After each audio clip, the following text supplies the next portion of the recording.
नमस्कार। शाम के अखबारों की चर्चा चाय के साथ। आज 26 फरवरी है और इंदौर में आज छोटी छोटी खबरें भी, एक तो बड़ी खबरें भी हैं। खबरें हैं पर आज दिन का तापमान भी बढ़ गया है। मतलब अब धीरे धीरे गर्मी बढ़ने लगी है शहर में। सुबह अभी भी ठंडी है, रात अभी भी ठंडी है, शाम शायद अभी ठंडी हो कि नहीं हो तो समय बताएगा, पर ठंडी बनी हुई है। अभी 2-4 दिन मुझे और लगता है कि ठंडी बनी रहेगी। हम खबरों शुरू करते हैं। आज हम पत्रिका खबरों शुरू करेंगे। पत्रिका खबर में एक तो खबरें अच्छी जिस पर हम बात करेंगे। एक तो पुराने इंदौर को मिलेगी राहत। डाटा फार्म खत्म हो गए, लेआउट बनाकर नक्शे होंगे मंजूर। 4 साल की अड़चन खत्म करने की तैयारी। एमआईसी में आएगा प्रस्ताव। अवैध कॉलोनी पर जहां ब्रेक लगेगा वहीं नगर निगम में भी होगी कमाई। भोपाल में लंबित फैसला था, मध्य क्षेत्र की 30 कॉलोनियां ऐसे उलझी पड़ेगी। क्या है मामला? जी बिल्कुल, आप सही कह रहे हैं। कहा जा रहा है कि डाटा फार्म से मिलेगी राहत। मुझे लगता है कि मिलेगी जब मुझे उसको माना जाए। अभी डाटा फार्म से राहत मिलती फिलहाल नज़र नहीं आ रही है। डाटा फार्म से किन इलाकों में नक्शे पास होते हैं मैं आपको बता देता हूँ। जिन इलाकों में टीएनसी से नक्शा पास नहीं होता है, जो इलाके किसी कॉलोनी का हिस्सा नहीं हैगा, या बात कर लेते हैं शहर के ऐसे बहुत सारे इलाके हैं जिनकी हम बात कर लें। जब इसमें भी 2 तरह की बातें हो रही है। आपको बता दूँ, नगर निगम का जो दोहरा मापदंड है वो आप समझ लीजिए कि राजबाड़ा और उसके आसपास के जो इलाके हैं, जो जिसमें पीबीडी एरिया यानी स्मार्ट सिटी एरिया में जो इलाका आता है, वहाँ तो डाटा फार्म से नक्शे पास हो जाते हैं। बाकी इलाकों में नक्शे पास नहीं किए जाते हैं। इसके दायरे में जो बात करने शहर की 5 कॉलोनियों से लेकर कई इलाके आते हैंगे। अब दिक्कत कहाँ से शुरू हुई है? दिक्कत 2023 से शुरू हुई है। तत्कालीन कमिश्नर हर्षिका सिंह ने डाटा फार्म से नक्शा पास करने पर रोक लगा दी गई थी। उसके बाद मामला पूरी तरह से सरकार के पाले में अटका हुआ है। मुख्यमंत्री मोहन यादव भरोसा दिला चुके हैं कि जल्दी डाटा फार्म से नक्शे पास होना शुरू होंगे। अब उनको बाईपास करके किस तरीके से नगर एमआईसी में प्रस्ताव लाकर डाटा फार्म से नक्शे की मंजूरी कराएगी, ये देखना बड़ा दिलचस्प होगा। और नगर निगम की एमआईसी में मंजूरी के बाद भी उस पर मंजूरी के लिए सरकार के पास आपको जाना होगा। तो इसे मुझे नहीं लगता कि अभी इतना आसान नजर आ रहा है जितना आसान इस खबर के जरिए बताया जा रहा है। कितने नक्शे होंगे जो ये डाटा फार्म में उलझे? डाटा फार्म के उलझन के चक्कर में इस शहर के बड़े नक्शे सारे उलझे पड़े हैं। मैं आपको बता दूं, बड़े बड़े इलाके के नक्शे। रेस्कोस रोड का नक्शा आएगा इसके अंदर, आप बात कर लेंगे। इसके अंदर हम बात कर लेंगे छावनी के नक्शे इसके अंदर आ गए, इसमें भमोरी के नक्शे इसके अंदर आ गए हैं। शहर के बड़े इलाके हैं सारे। मतलब कुल मिला के अगर आप रेलवे क्रॉसिंग इसको पार करेंगे, शास्त्री ब्रिज को जो पार करेंगे, उसके बाद जहाँ से स्मार्ट सिटी का राजबाड़ा का इलाका पड़ता है। अब राजबाड़ा में बड़ी एक विचित्र सी स्थिति है। राजबाड़ा के आसपास तो आप नक्शा स्मार्ट सिटी से पास कर, मैं एरिया में आने पर आप डाटा फार्म से पास करा लिए। जैसे आप स्मार्ट सिटी के दायरे से बाहर निकलेंगे, नक्शे रोक दिए जाएंगे। तो ये जो पूरी गड़बड़ है, इस गड़बड़ में सुधार के लिए जब तक सरकार की तरफ से मंजूरी नहीं मिलती, मुझे नहीं लगता है कि डाटा फार्म पे मंजूरी एमआईसी में प्रस्ताव लाकर आप उसकी मंजूरी करा लेंगे और आप नक्शे पास कर लेंगे। वो तो शासन का नियम ही हो गया ना। तो शासन का नियम। एक और खबर में बात कर ले रहे हैं। इंदौर की जो रंगारंग गेर है वो अंतर्राष्ट्रीय स्तर पर भी अपनी पहचान बना चुकी है।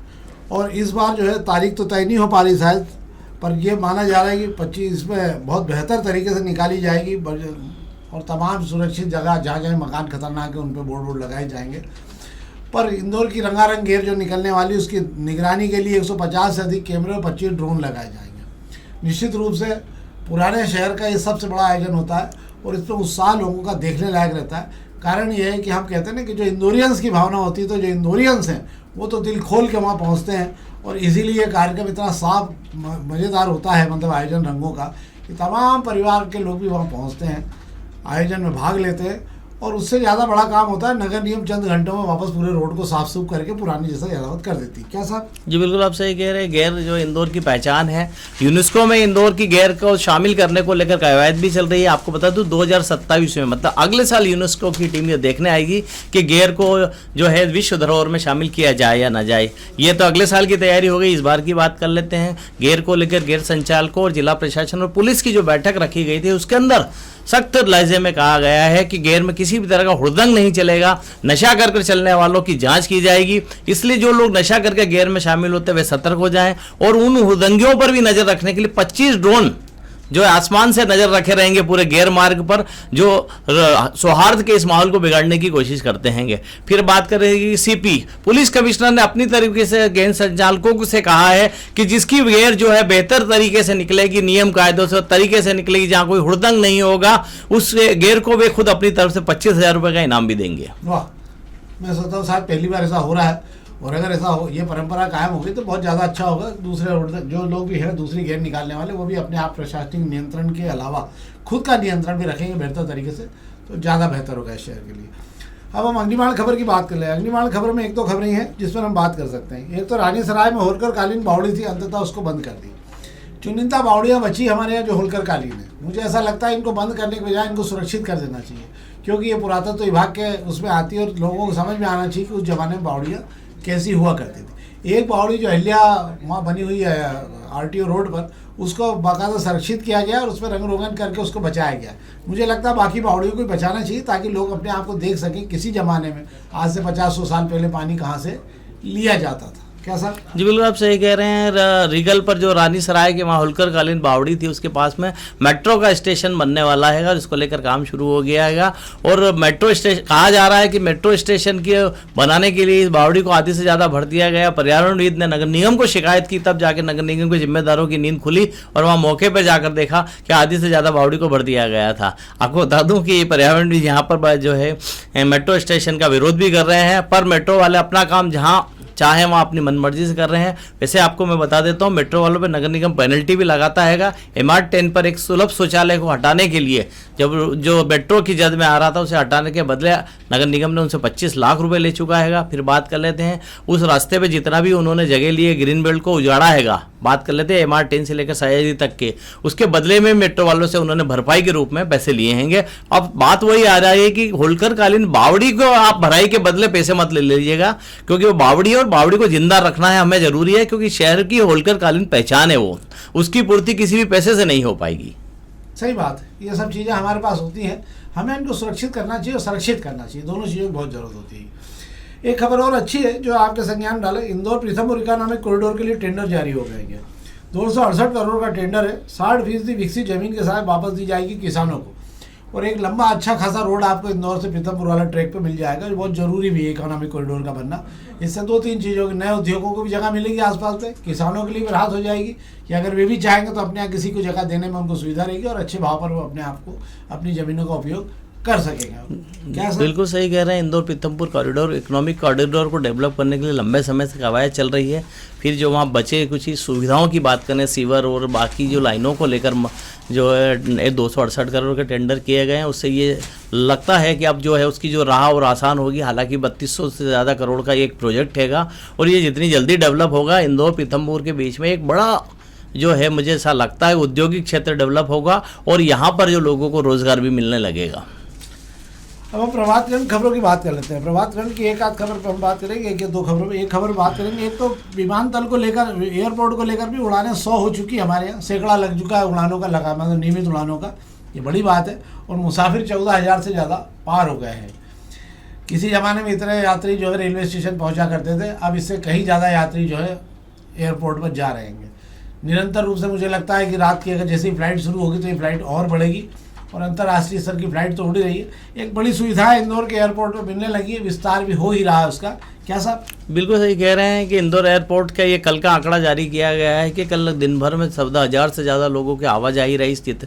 आधे लोगों ने उड़ान भरी है और आधे ने इंदौर में दस्तक दी हैगी और करीब 100 उड़ानों की जो लैंडिंग और जो की गई हैगी, ये उड़ानें नियमित उड़ानें हैं। कल कोई किसी भी तरह की कोई उड़ान जो है रुकी नहीं है, इस वजह से आंकड़ा 100 पर जाकर शतक लगा चुका है। हाँ, एक और खबर हम जिसमें बात कर लेते हैं। अंततः पोलो ग्राउंड पुल जो है, पोलो ग्राउंड में पुल का अगर आपको याद होगा शायद कि वहाँ काम बंद हो गया था क्योंकि वो रोड आगे की बिजली कंपनी ने जगह देने से मना कर दिया था। अब जाके क्लियरेंस मिल चुका है, तो इस पुल का काम भी हम 2-3 दिनों से लगातार आपको याद दिलाए कि हम 2-3 दिनों से तमाम पुलों पर जो अड़ंगे लगते जा रहे थे एक के बाद एक क्लियर होने की जानकारी हम आपको दे रहे थे। एक और पुल है ये पोलो ग्राउंड वाला। पोलो ग्राउंड पुल को बिजली कंपनी की तरफ से मंजूरी मिली है। अब कंपनी ने हद में जो गोडाउन बनाकर दे रही है, ब्रिज बनाने वाली कंपनी को सब दे दिया उन्होंने। अब इसको भी रफ्तार मिल जाएगी। मुझे लगता है शायद ये भी क्या 4-5 महीने में कुछ पूरा होने की स्थिति बनी? नहीं, मुझे नहीं लगता है कि अभी 4-5 महीने में इसके पूरा होने की स्थिति बनती दिखाई दे रही है। हालांकि इसकी एक भुजा का मसला अभी भी अटका हुआ हैगा, जो भुजा भागीरथपुरा की तरफ से जो उतरनी हैगी। फिर बात कर लेते हैं कि पुल के लिए बिजली विभाग ने 5,500 स्क्वायर फीट अपनी जगह दे दी हैगी। इस पुल में आपको मैं बता दूँ शुरू से विवादों में रहा है। जिगचेक वाला जो है 90 डिग्री वाला, यह भी एक पुल जो उस गिनतियों में आया था। तो ऐसे में बिजली विभाग और पोलो ग्राउंड के बीच में जो है तालमेल नहीं बैठने की वजह से ये पुल जो लंबे समय से अटका अटका हुआ था। और मुझे लगता है कि मंत्री की विधानसभा का मसला होने के बावजूद भी विभागों में तालमेल नहीं बैठ पा रहा हैगा। अभी कहा जा रहा है, राहत भरी खबर बताई जा रही है कि बिजली विभाग तैयार हुआ हैगा कुछ जगह देने को, 5,500 स्क्वायर फीट जगह उपयोग करने के लिए दे दी है। अब देखना ये होगा कि जो एक भुजा का जो मसला अभी भी अटका हुआ है, जब तक वो पूरा सुलझ नहीं जाता, मुझे नहीं लगता कि ये पुल इतनी जल्दी बनता मुझे दिखाई दे रहा है। ये भुजा कहाँ निकलना थी? ये भुजा जी एक इसको जब डिजाइन इसको बनाते समय जो गड़बड़ की गई, उस गड़बड़ ने ऐसा उलझाया है कि जो डिजाइन बनाने वाले भूल गए हैं कि उन्होंने उस भुजा को कहाँ उतारना चाह रहे थे। और इस पुल को लेकर जो झिकझैक वाली बात कही थी, जहाँ कहा जा रहा था जो 90 डिग्री इंदौर में भी पुल मोड़ रहा है, उसके अंदर ये भी पुल शामिल है। हाँ, तो इस पे आप और ये MR4 रोड पे आपको बता दूं कि उसके पास में ये रोड से लगा हुआ ये रोड पुल बन रहेगा। मतलब इस पुल पे हालत ये होगी कि आप अगर 60 की स्पीड से ऊपर चढ़ेंगे तो ऊपर जाते जाते आपको स्पीड 40 या 20 पे आना पड़ेगा, तब जाके आप कर्व से क्रॉस कर पाएंगे। ये रोड की, इस ब्रिज की हालत भी यही बनी हुई है। अब दोपहर खबरों की बात कर ले। दोपहर के पहले पेज की खबर की एक बात कर लेता हूँ आपसे मैं। एक सर्वे हुआ, उस सर्वे में पाया गया कि बहुत तनख्वाह लोगों के, युवाओं की बड़ी नहीं, पर 25 से 35 साल के तमाम युवाओं ने बहुत तेज़ी से लोन उठाना शुरू कर दिया। और कर्ज उठाने वालों की स्थिति ये है कि उनको गारंटी नहीं है, मतलब गिग वर्कर टाइप लोग हैं कि जिनको इस 2-3 महीने अगर मतलब कोई गारंटी नहीं कितने महीने इनको काम मिलेगा, पर इन्होंने जो है लमसम कर्ज उठाना चालू कर दिया। और ये कर्ज जो है अब इनके चेक बाउंस हो रहे हैं। 20 से 30 लाख तक के कर्ज उठा रखे, किस्तें भर नहीं पा रहे हैं। सबसे बड़ी बात है कि छोटी छोटी आवश्यकताओं के लिए भी अब युवा कर्ज उठाने लगे हैं, चाहे वो मोबाइल खरीदना हो किस्तों पे खरीद रहे हैं, चाहे गाड़ी खरीदना हो किस्तों पे खरीद, बहुत सारे सामान जो है वो किस्तों पे खरीदने के चक्कर में कर्ज में डूबते जा रहे हैं। हो यह रहा है कि 40 लाख से ज़्यादा चेक बाउंस होने के बाद में कोर्ट में मामले चले गए इनसे वसूली को लेकर। अब समझ नहीं आ रहा है कि इनसे कैसे पैसा लिया जाए। और करीब क्रेडिट कार्ड पर 6 लाख करोड़ रुपए से ज़्यादा लोग लेके बैठ गए जो देने को तैयार नहीं है। ये जो रेवड़ी की तरह पैसा बांटा गया है बैंकों के से, अब वो बैंकों को पैसा लेने में बहुत दिक्कत हो रही है। और जहाँ से भी कर्ज उठाया जा रहा है, ये चेतावनी दे रहा है कि अगर आपने यही स्थिति बना कर रखी तो बैंकों का पैसा तो डूबेगा ही, इन तमाम युवाओं की सिविल भी खराब हो जाएगी, भविष्य में इनको कर्ज भी नहीं मिल पाएगा। एक खबर ये थी। आज चांदी फिर 5,500 रुपये टूट गई है, सोना भी आज टूटाएगा। 2 खबरें थी जिसमें हमने आपसे बात की। एक और खबर है कि 20 MLD पानी काम वाम हो गया। ये जो सोलर के लिए काम चल रहा था, जो शटडाउन लिया था, 20 MLD पानी और आपको ज़्यादा मिलेगा। एक खबर और बात कर लेते हैं हम। अगले माह से बेसमेंट को लेकर फिर पार्किंग में अभियान शुरू किया जाएगा। ये मामला पिछले दिनों हाई कोर्ट में भी था और इसको लेकर हाई कोर्ट में पूछा गया था कि जो पिछली बार आदेश किए गए थे पार्किंग हटाने को लेकर, उसको लेकर क्या हुआ था। अब नगर निगम ने शायद उसमें जवाब दिया है, मुझे नहीं मालूम है, पर नगर निगम ने एक तैयारी की है कि एक बार फिर जो बड़े बाजार हैं, जहाँ बड़े बड़े क्षेत्र हैं, उनके बेसमेंट और पार्किंग को एक बार खाली करा लिया है पूरी ताकत से, ताकि कम से कम सड़कों का इस समय यातायात को ठीक करने का जो अभियान चल रहा है उसे और बेहतर तरीके से चलाया जा सके। कैसा? जी बिल्कुल, आप सही कह रहे हैं, पर बात कर ली जाए कि पिछली बार नगर निगम ने जो मुहिम चलाई थी और जिला प्रशासन की भी मदद ली थी, तब जितने बेसमेंट को उन्होंने सील किया था उसमें से कितने बेसमेंट में पार्किंग हो रही, पहले ये समझ लेना चाहिए, फिर नया अभियान शुरू करना चाहिए। अगर एक बार अभियान शुरू करना है तो उसे मुकाम तक ले जाना होगा। पिछली बार भी जब ये कार्रवाई शुरू हुई थी तब हमने ही कहा था कि ये किसी मुकाम तक पहुंचते हुए हमें इसलिए दिखाई नहीं देती कि चंद जिनके चोचले दिखाई देते हैं। इस पर ना जिम्मेदार भवन अधिकारियों को दिलचस्पी रहती है, ना BI की रहती है, जिनके जिम्मे जोन किए जाते हैं। इनकी सरपरस्ती के अंदर जो है बेसमेंट के अंदर जो है बाकायदा का दुकानें खोल ली जाती है, शोरूम खोल ली जाते हैं और पार्किंग को सड़क पर ला दिया जाता है। तो मुझे लगता है एक बार फिर मुहिम शुरू कर रहे हैं, तो मुहिम शुरू करने से पहले मुझे लगता है जो आप करके बैठे हैं पहले वो तो देख लीजिए, उसके नतीजे कैसे हैं। जो आप पहले बेसमेंट खाली करा चुके हैं वो वाकई खाली है कि नहीं, एक बार इसकी दस्तक करा लें और पहले वहीं से काम शुरू करें। सबसे बड़ी बात होती है कि जेल रोड पर सारे के सारे पार्किंग खत्म हो चुके हैं, मतलब सारा का सारा जो स्कूटरों का, गाड़ियों का पार्किंग है सड़क पे, जबकि सामने की साइड में पूरा पार्किंग बेचा जा चुका है। अगर पार्किंग खाली कराना तो सबसे पहले मुझे लगता है कि उन जगह पे हाथ डालना चाहिए जिनको ये विश्वास हो गया कि अपना कोई कुछ नहीं बिगाड़ सकता, ताकि भविष्य में एक मॉडल बनता है इसके लेकर कि यार उन्होंने 10 साल बाद भी तोड़ के पार्किंग खाली करा लिए थे। अगर आप ये करते हैं तो इसके बाद में एक संदेश चला जाता है कि नहीं भैया, आप कभी बनाओगे आज नहीं टूटेगी तो कल टूट जाएगी, तो लोग दुकानें फिर मारे डर के वहाँ पर नहीं लेते। तो मुझे ऐसा लगता है ये बहुत ज़रूरी है और ये करना चाहिए। एक खबर जाते जाते और बता देता हूँ, आज अमेरिका में बड़ा हंगामा मच गया है। Epstein फाइल में एक नया बखेड़ा खड़ा हो गया, और बखेड़ा ये खड़ा हो गया कि एक नाबालिग जो बालिग हो गई उसने दावा किया है कि उसके साथ Epstein और ट्रंप दोनों ने यौनाचार किया हुआ है, और उसको लेके वो अब साफ सफाई देना, और इस मामले में न्याय विभाग ने कहा कि अब पूरे दस्तावेजों खंगालेंगे, अगर ये पाया गया तो इस मामले में जाँच की जाएगी। हिंदुस्तान को छोड़कर बाकी पारी दुनिया भर में लोगों के खिलाफ मुकदमे, कार्रवाई, कुछ आत्महत्या की कोशिश कर रहे हैं। नॉर्वे के पूर्व प्रधानमंत्री ने आत्महत्या की कोशिश की, 2 जेल चले गए। हमारे यहाँ केवल भजन सुनने के अलावा कोई काम नहीं हो रहा। जबकि अमेरिका के ही एक सांसद ने कहा है कि जिन जिन के नाम एपस्टीन फाइल में आए हैं ये सब कहीं ना कहीं इन्वॉल्व पूरे तरह से रहे, क्योंकि एपस्टीन का रिकॉर्ड इसी प्रकार का था। तो ये तो थी खबरें जो हमने आपको बताई। हमारा आग्रह इस कार्यक्रम को अधिक से अधिक लाइक करिए और अपने साथियों तक जरूर पहुंचाइए ताकि लिंक को अधिक से अधिक जगह तक प्रचार हो सके। बहुत बहुत धन्यवाद।